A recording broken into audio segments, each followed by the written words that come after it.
ሰላም ጤና ይስጥልን በመላው ዓለም ለምትገኙ የኢትዮ ቨርቴክስ ሚዲያ ተከታታዮች እንደምን አላችሁ እንደምን ቆያችሁ የኢራንና የእስራኤል ጥምር ጦር በኢራን ላይ ከባድ የአየር ድብደባ አድርጎ 3 ታላላቅ የኢራን ጄኔራሎችን መግደሉ ተሰማ ኢራን በምላሹ በሳውዲ አረቢያ በባህሪን በተባበሩት አረብ ኤሚሬትስና በኳታር ላይ የሰፈረውን የአሜሪካን ጦር ቤዝ ዶጋመድ አድርጋለች ዝርዝሩን ይዘነዋል እስራኤል ላይም ያልተጠበቀ እጅግ ከባድ እርምጃ ወስዳለች እሱንም አካተነዋል በዚህ ምክንያት ፕሬዝዳንት ትራምፕ የጦርነቱን አጀማመር የጦርነቱን መዳረሻ እንዲሁም በትውልድ አሜሪካውያን ላይ የተደቀነውን ስጋት በማካተት ጦርነቱ የተራዘመ ይሆናል ወይስ ባጭር ጊዜ ይቋጫል የሚለውን መልስ ሰጥተዋል ለመላው የኢራን ህዝቦች ለመላው የኢራን መከላከያና ፖሊስ እንዲሁም ልዩ ኃይል አስገራሚ ዓለምን ሁሉ ጉድ ያስባለ መልእክት አስተላልፈዋል የጦርነቱን ክብደት ሳይቀር በመግለጫቸው አካተዋል ኢራን በአሜሪካ ላይ ስትሰራ የኖረችውን ደባም በዝርዝር እስካሁን ተደብቆ የነበረውን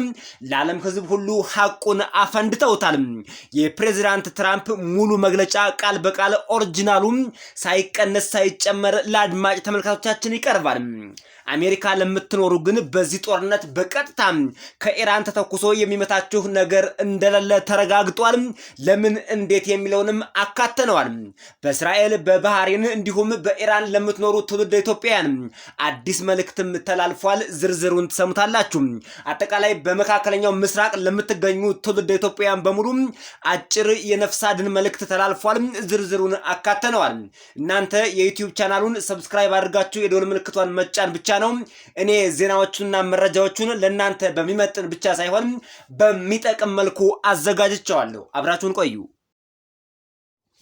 የተገደሉትን የኢራን ጄኔራሎች ስም ዝርዝር እንዲሁም ኢራን በአጸፋው ያደረሰችውን ጉዳት አጠቃላይ በመካከለኛው ምስራቅ አብዛኛዎቹን የአረብ ሀገሮች ደብድባለች ይሄን ዜና ከማቅረባችን በፊት ግን ፕሬዝዳንት ትራምፕ የሰጡትን መግለጫ ቃል በቃል አብረን እንከታተለው A short time ago, the United States military began major combat operations in Iran.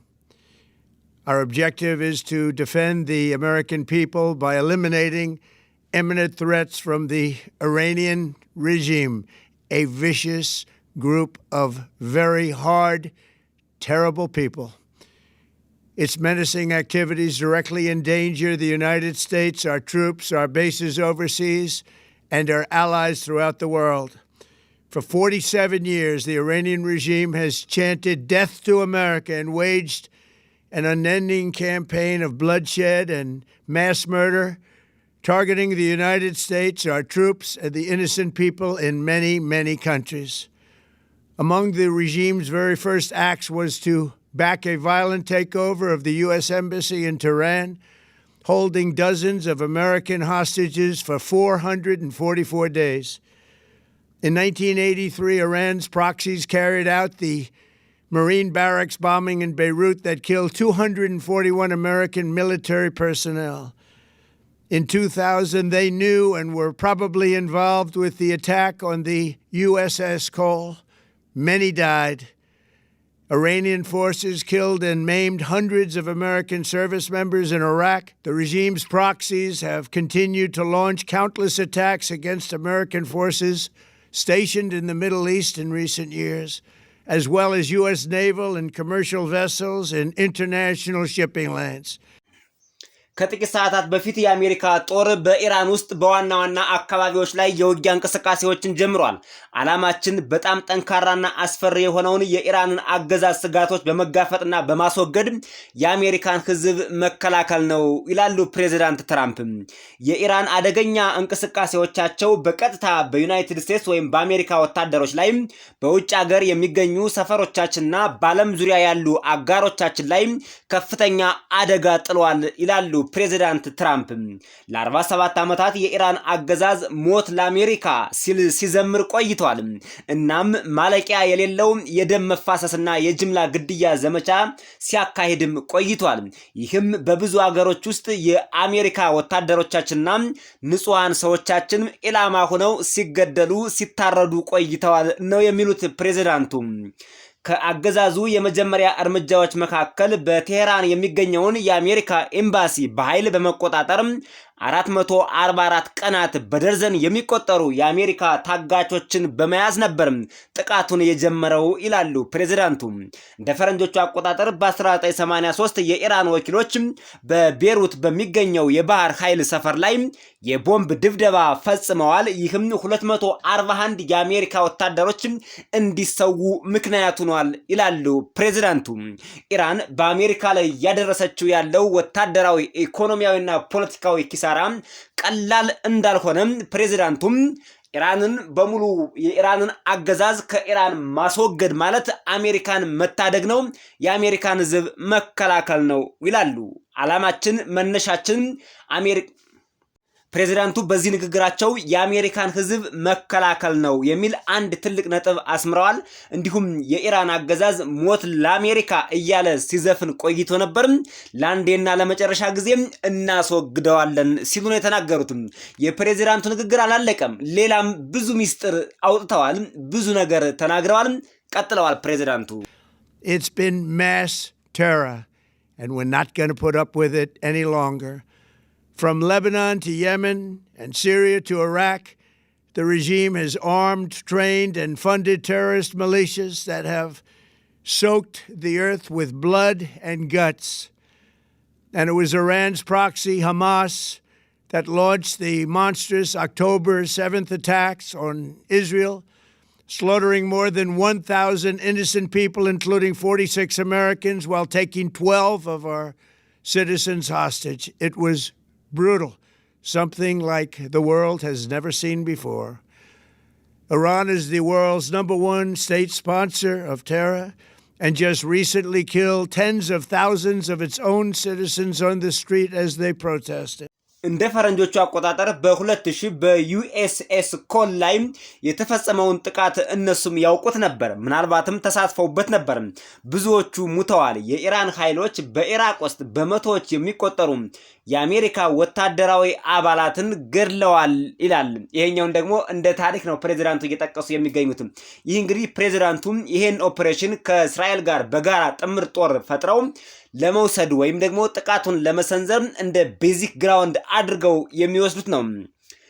የአገዛዙ ወኪሎች በቅርብ ዓመታት ውስጥ በመካከለኛው ምስራቅ በሚገኙ የአሜሪካ ጦር ኃይሎች እንዲሁም በዓለም አቀፍ የመርከብ መስመሮች ላይ በሚገኙ የአሜሪካ የባህር ኃይልና የንግድ መርከቦች ላይ ስፍር ቁጥር የሌላቸውን ጥቃቶች መጀመራቸውን ቀጥለዋል ይላሉ ፕሬዝዳንቱ።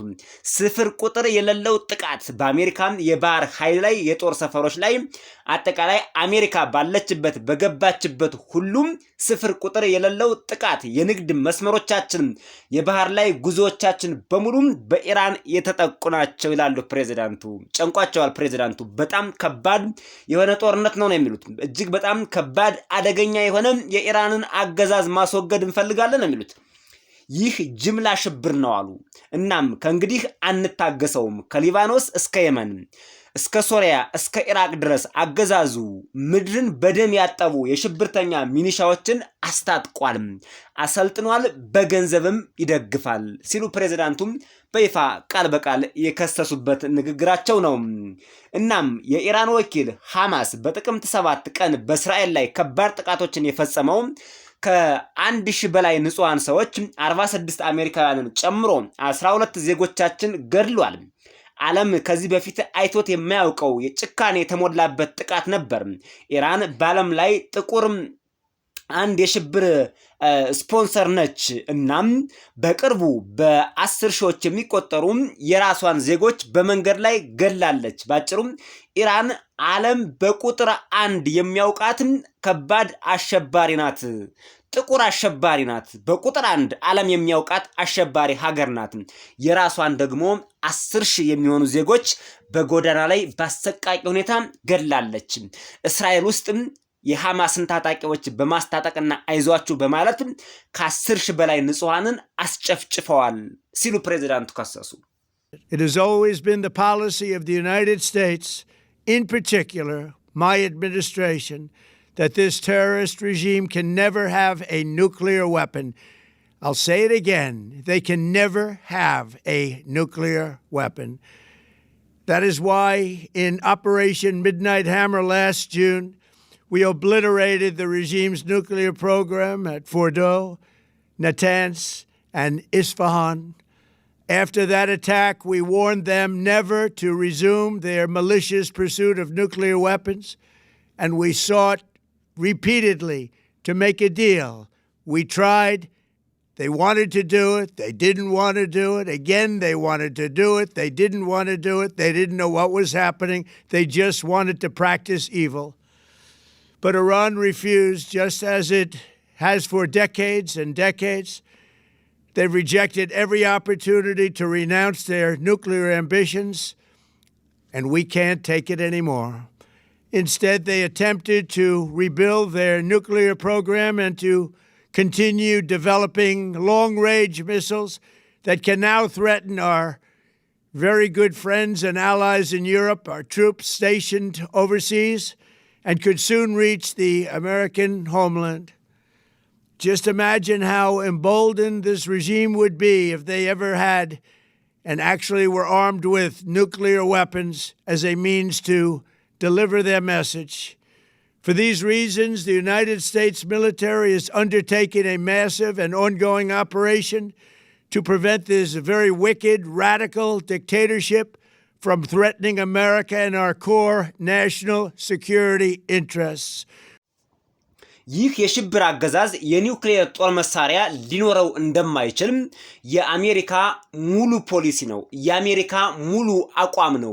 የአሜሪካ የማይናወጥ እቅድ ነው ሲሉ ፕሬዝዳንቱ በልበ ሙሉነት ተናግረዋል። በተለይም የኔ አስተዳደር ይህ በሽብርተኛ አገዛዝ ወይም ይህ አሸባሪ አገዛዝ የኒውክሌር ጦር መሳሪያ ሊኖረው እንደማይችል 100% ላረጋግጥላችሁ እወዳለሁ። እንደገና እደግመዋለሁ አሉ። ከዚህ ላይ ፕሬዝዳንቱ ልድገመው ነው ያሉት።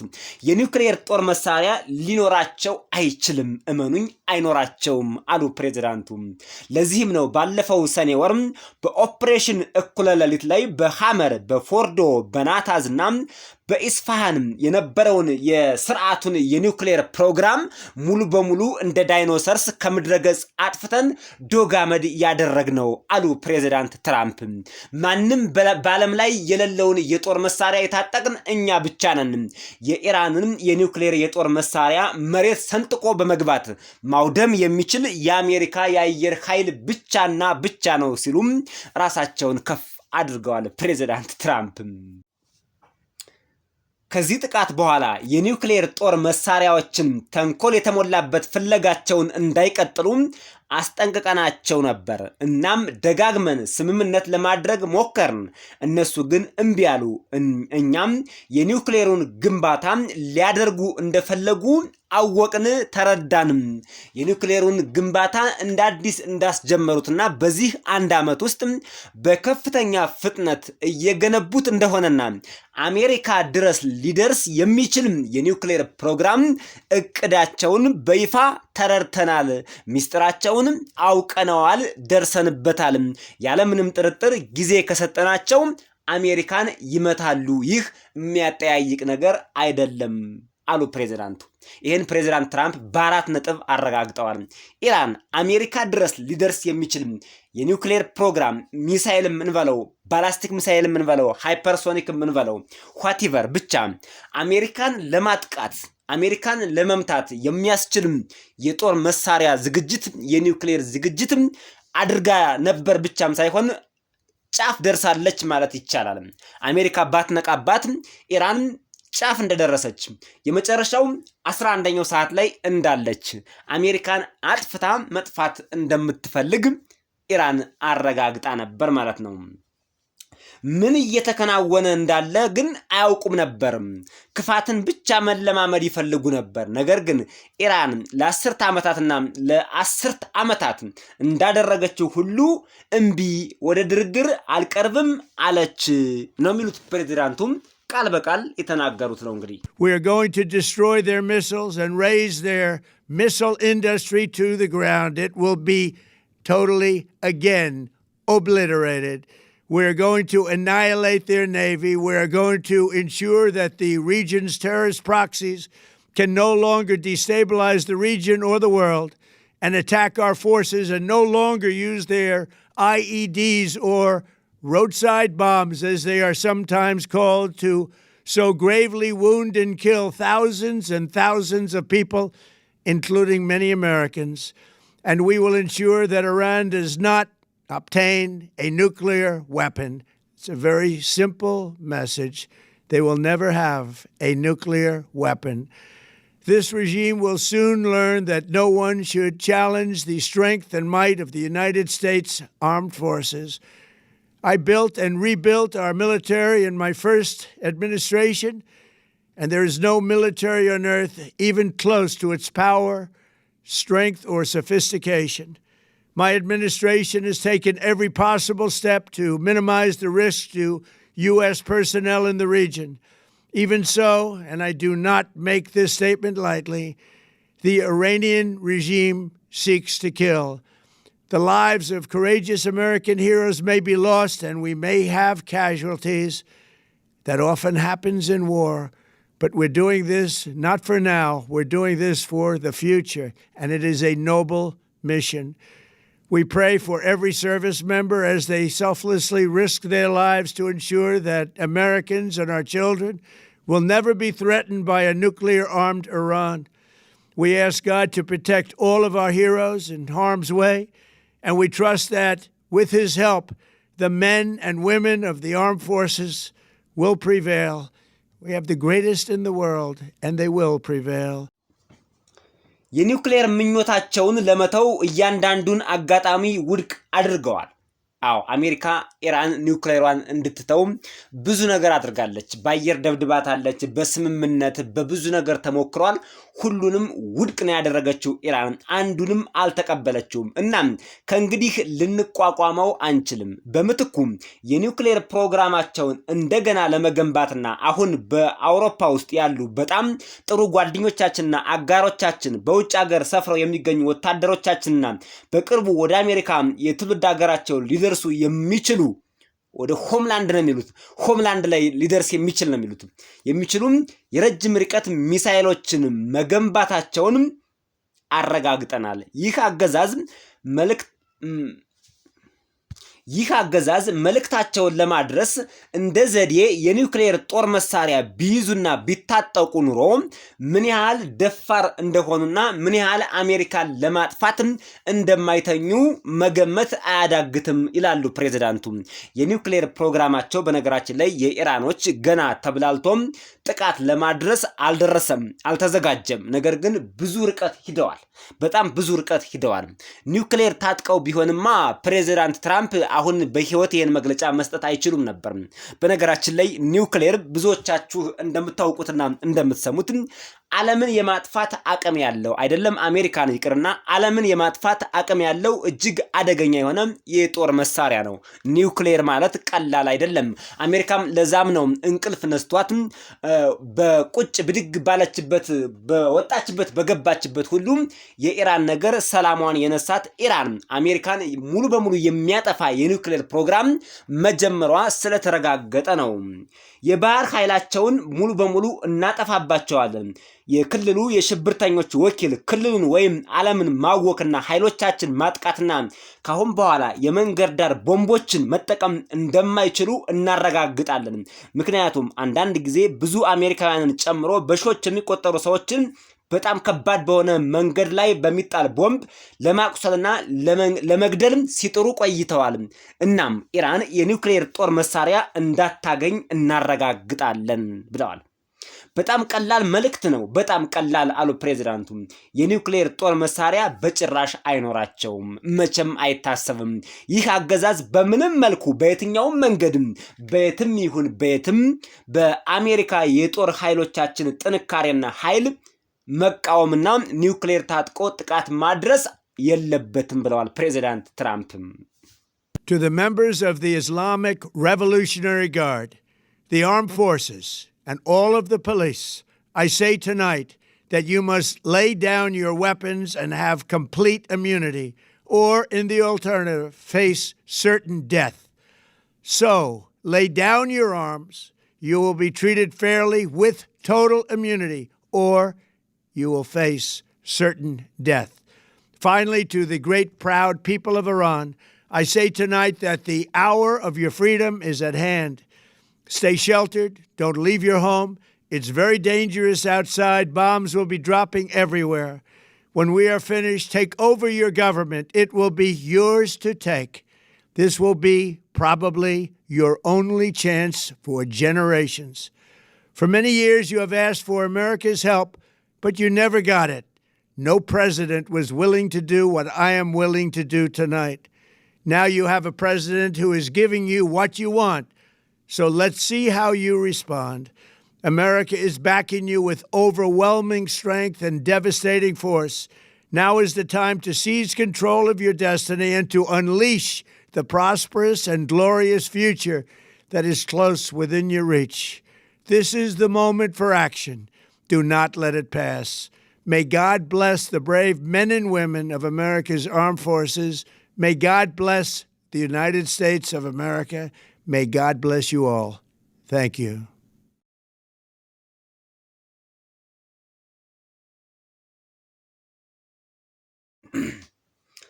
በመጀመሪያው አስተዳደሬ ውስጥ የጦር ሰራዊታችንን ገንብቼ እንደገና ገነባሁት። በዓለም ተወዳዳሪ ተፎካካሪ የሌለው ወታደር ገንብቻለሁ። እናም በምድር ላይ ከኃይሉ፣ ከጥንካሬው፣ ከብቃቱ፣ ከብልሃቱ ጋር እንኳን አንዳችም የሚወዳደረው ዓለም አቀፍ ወታደራዊ ተቋም የለም። የአሜሪካን ጦር ነው እንደዚህ የሚሉት ፕሬዚዳንት ትራምፕ። አስተዳደሬ በክልሉ ውስጥ ለአሜሪካ ሰራተኞች ያለውን አደጋ ለመቀነስ ሁሉንም እርምጃ ወስዷል። ቢሆንም ይህንንም ቀላል በሆነ መልኩ አልናገረውም። የኢራን መንግስትን ለመግደል ለማጥፋት እንፈልጋለን ብለዋል በግልጽ። አሁን አያቶላሁ መኖሪያ ቤታቸው እንግዲህ ጧት ላይ ነው የሚለው በኢራንና በእስራኤል አካባቢ ባለው የሰዓት አቆጣጠርና አጠቃላይ የዳይ ታይም ሽፍቲንግ ስንመለከተው ቀን ላይ ነው። እዚህ አሜሪካ ደግሞ ምሽት ነው። በዚህ ነው ኦፕሬሽኑ የተካሄደው። የአያቶላሁ መኖሪያ ቤት ሙሉ በሙሉ ተመቷል ማለት ነው።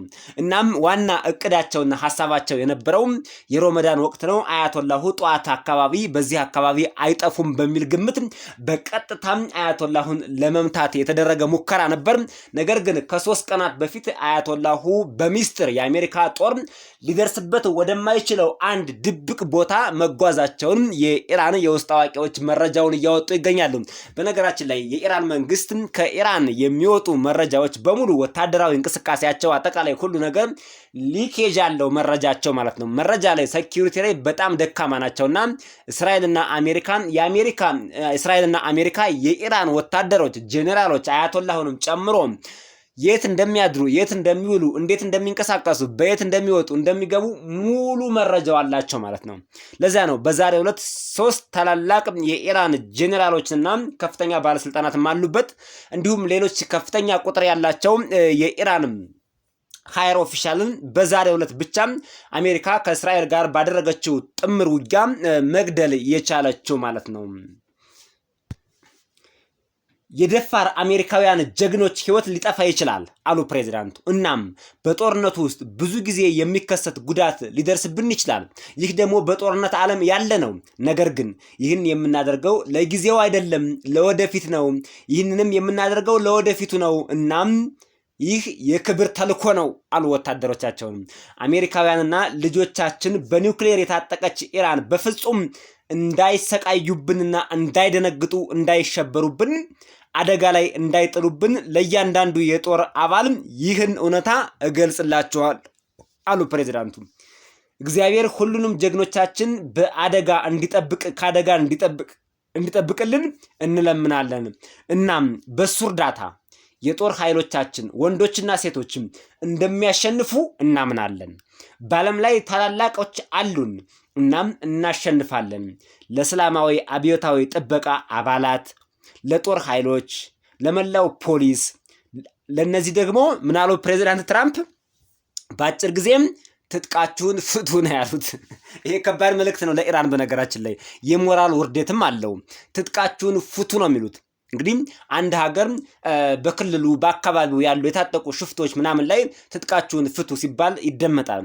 ነገር ግን አሜሪካ ኢራንን ያክል ታላቅ ሀገር፣ ፋርሶች በነገራችን ላይ በጦርነት ታሪካቸው፣ በወታደራዊ ኃይላቸው፣ በስልጣኔያቸው የታወቁ ዝነኞች ናቸው። የታወቁ የጦር ጠበብቶች አሏቸው። ነገር ግን አሁን ኃይላቸው ትንሽ እየደከመ መጥቷል። በነገራችን ላይ ድሮ ታላቅ የነበሩ ሀገራት አሁን ላይ ታላቅነታቸው የመቀነስ ሁኔታ ይታያል። ሩሲያን ብንመለከታት በዓለም ሀያላን ሀገር እንደ ሩሲያ አልነበረም። ሩሲያ ግን በርካታ ግዛቶቿ ተቆራርሰው ተበታትነው፣ ሶቪየት ህብረት አሁን በጣም የተበታተነ ኃይል ነው ያላትና በተወሰነ ሁኔታ ከድሮው ያለ የድሮ እርሻዋ ይንቀሳቀሳል እንጂ ብዙ እዚህ ግባ የሚባል አቅም የላትም። አሁን ኢራንም የሆነችው እንደዛ ነው።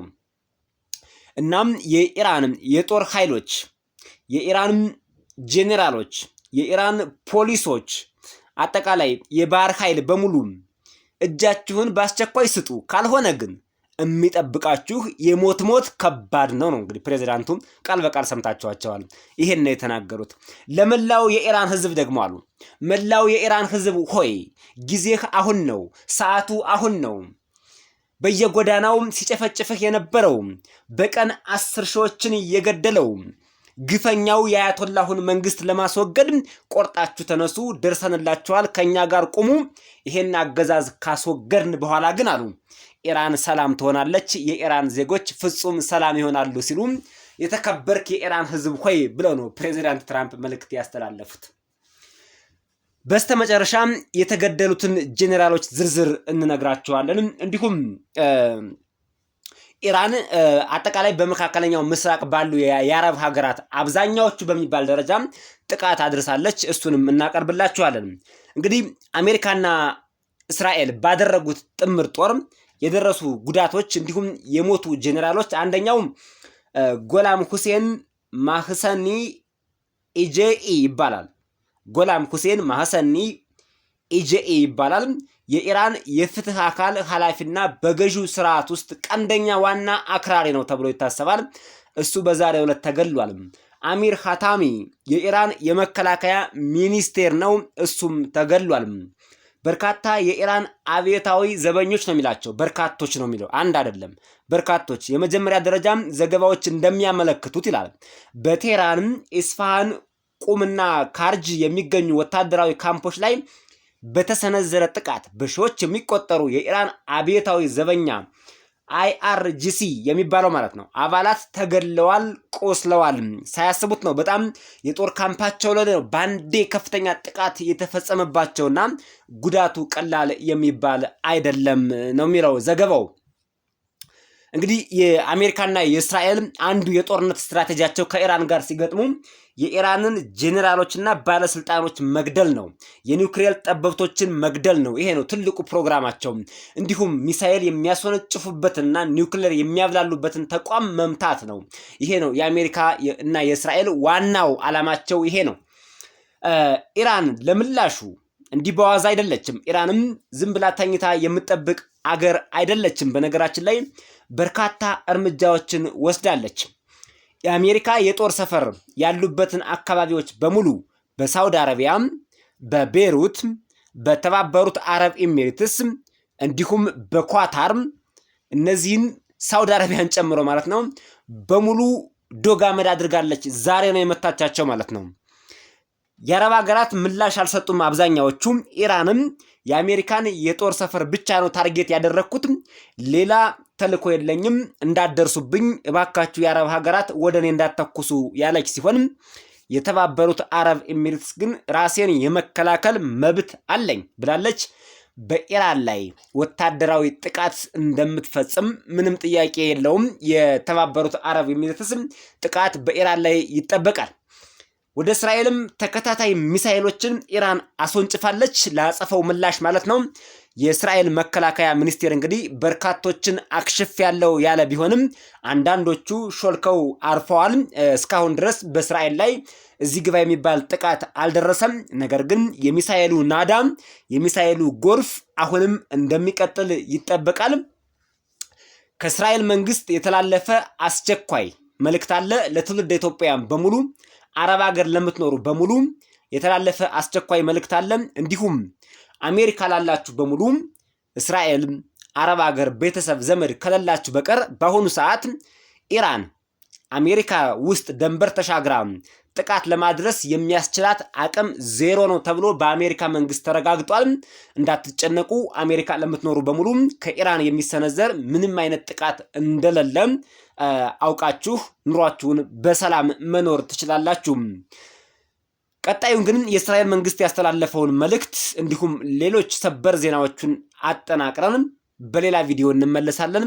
ይሄኛው ቪዲዮ ከመጠን በላይ እንዳይረዝም ለዛሬ የነበረን ቆይታ ለዚህ ዙር ያዘጋጀነው ዜናና መረጃ ይሄን ይመስላል። በሌላ ቪዲዮና መረጃ እስከምንገናኝ ግን የዩቲዩብ ቻናሉን ሰብስክራይብ ብታደርጉት እንደዚህ አይነት ትኩስ አዳዲስ ለትውልደ ኢትዮጵያውያን የሚጠቅሙ መረጃዎችን ይዘን እንመጣለን።